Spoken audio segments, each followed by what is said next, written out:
murdered.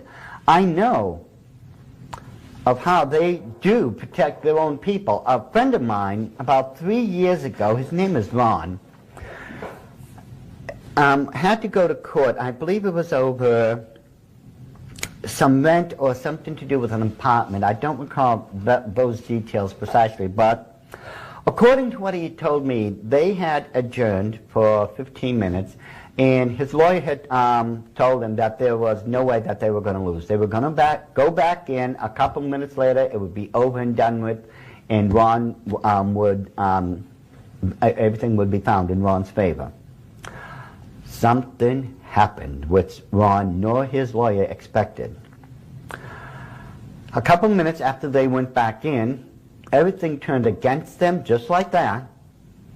Ron lost the case, and that was it.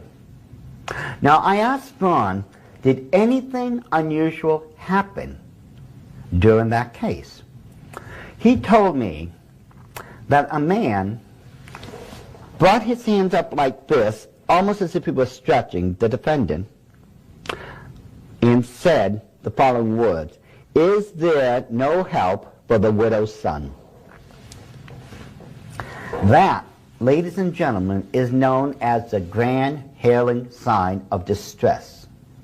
The man who did it obviously was a Mason, and he was signaling in the courtroom to the judge, to the jury, if any of them were Masons, they would now see him, they would recognize him by the grand hailing sign of distress, and they were now obligated to make sure he was not found guilty. And that's exactly what had happened.